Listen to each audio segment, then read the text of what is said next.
Not a day goes by without grainy footage from mobile phones showing what the mainstream media says is the brutality of the Bashar al-Assad regime. Something of an expert in US terror tactics is Patrick Henningsen of Infowars.com.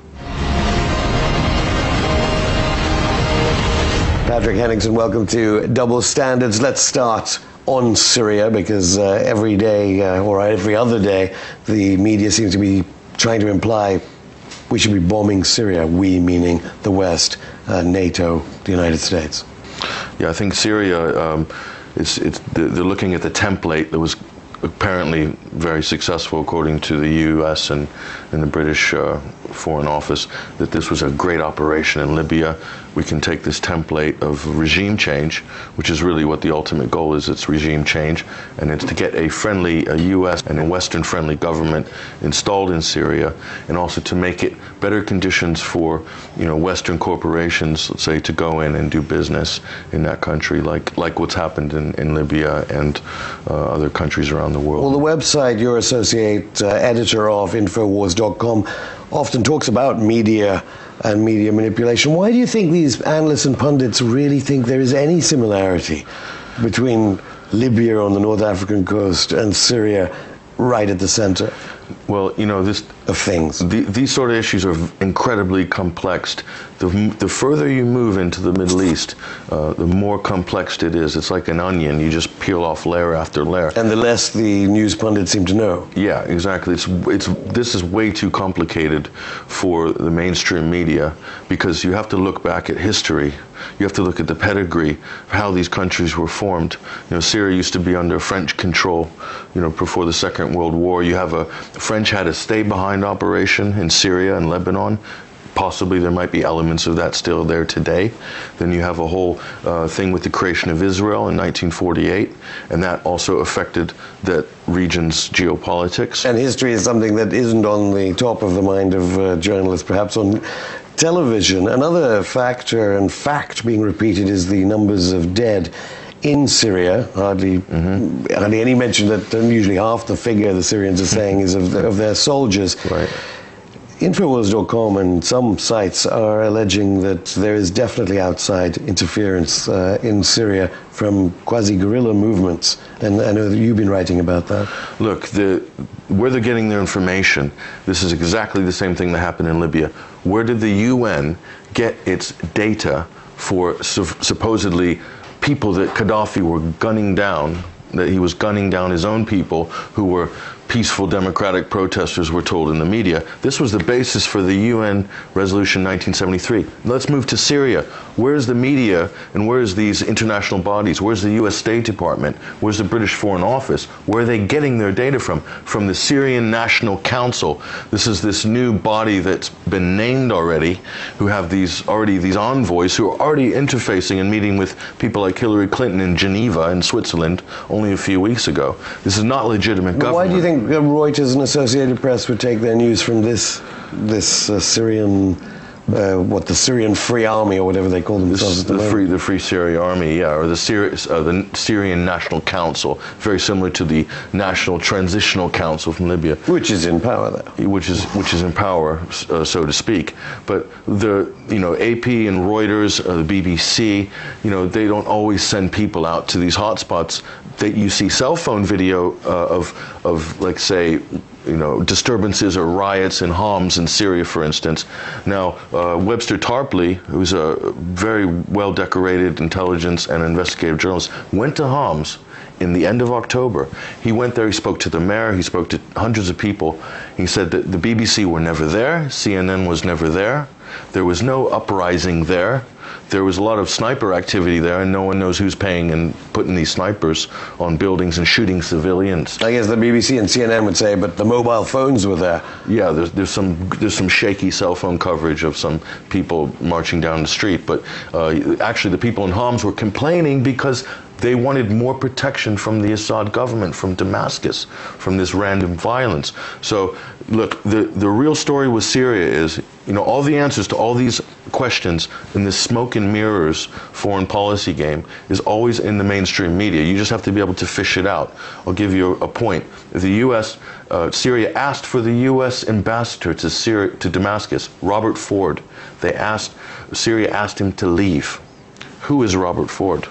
Robert Ford was number 2 to John Negroponte in the Green Zone in Iraq under Paul Bremer, when the U.S. came in and occupied Iraq.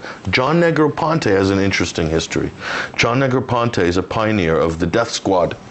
Okay. All these names, in a sense, lead back to the death squad in Central America. In Nicaragua and El Salvador. These are things that happened under John Negroponte.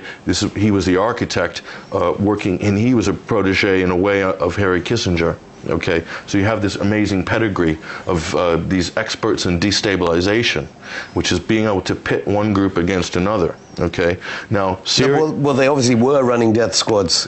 No one doubts it in El Salvador. Oh yeah, but in Syria.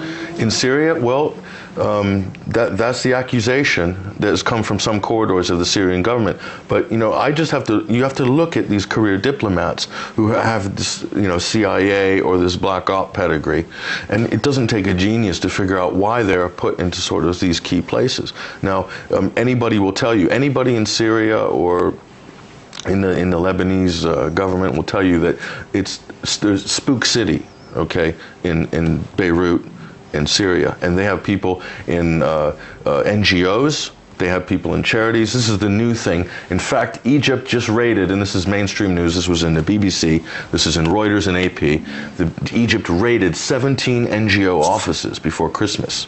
This included USAID, National Endowment for Democracy, and all these democratic charities, Human Rights Watch, and so forth. They've raided, they took the computers, they asked people to switch off their mobile phones because they suspected that there might be, American intelligence. So it's like a privatization of, or sort of private charitable privatization of security forces and destabilization in other people's countries. It is. But how can the media, which is filled, of course, with people who believe in these human rights, depoliticized human rights, privatized charities, then cover it? Because they say, why did the Syrian government do that? That shows they're wrong. Similar thing happened in Sudan, I think, quite recently. Yep. NGOs are being targeted. You seem to be implying governments do have a reason to suspect NGOs a lot. Well, definitely, it's not a theory. It's documented. USAID, National Endowment for Democracy, they have direct links to events, and this has been covered in many. Yeah, but Human Rights Watch does a lot of good work as well. But I know, USAID would say they were different to the National Endowment for Democracy days. But again, a Central American style tactic because they had human rights elements there at that time. The human rights issue is paramount because to make a regime change or say a NATO bombing, no-fly zone scenario work, you need to, no matter how nefarious you think the Western imperial agenda is, they need to have the people of their countries actually backing them, at least a percentage of the people. So there needs to be an air of public opinion that will support a certain foreign policy. This was the case with Iraq. The United States could not have made it without the British kind of standing shoulder to shoulder. And even though we had 2 million people out on these streets here in 2003, it was enough there were enough people who read The Sun and who read the Daily Sport and some of these other papers, the Murdoch press. But we're approaching nearly 30 years since the death squads of El Salvador. Why yet again are journalists falling into their narrative? I think, again, it's most people cannot, the world of intelligence, the world of compartmentalization, the world of black operations, this is way too complicated for the mainstream media, who has got the memory of a goldfish, who cannot remember anything that was 4 days old. In fact, some major events happened in 2000, and the London riots. This city was on fire 4 months ago. And the media, it's almost like it's never happened. There are real social... Of course, there are hardly any NGOs, Western NGOs, in cities like Homs and Hama and those areas. And one has to say that the Assad, certainly Assad's father, had a fame, was famous for a very efficient and one could say brutal intelligence service. Yep.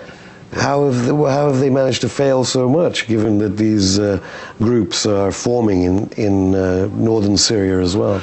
Well, I mean, the Free Syrian Army. The Ba'athist, the political system that Syria has is the same system that Iraq had when Saddam Hussein was in charge. It's the Ba'athist system. It's an incredibly tight, incredibly efficient. Similar to... but then where are the guns coming from into seemingly all around Syria? Well, some of the guns are coming over the Lebanese border and also the Jordanian border. This has already been reported. They've been seized. But how could Assad's security apparatus be so inefficient as to stop these guns coming over? Well, right now, look, I'll tell you exactly that question. We don't need to look very far. We live in London. The police could not handle during the London riots because there are 6 or 7 simultaneous events happening. They could not cope. Right now, the Syrian security forces are probably, I would imagine, stretched. The domestic security forces are stretched completely. Patrick from Infowars.com, thank you for coming on Double Standards. Thank you. Well, that's it for this week. You can email us at comment@doublestandardstv.com. Near this studio, just the other side of those buildings, are some diamonds given to British royalty by the regime, trained by the UK, that does this. See you next week. She managed to watch the show and she phoned us and she said, my husband got arrested yesterday, and when the troops came to my house, they broke the door, they completely destroyed all the house, and she said, all of them had their faces covered. And she said, and the Saudi troops physically and sexually assaulted me.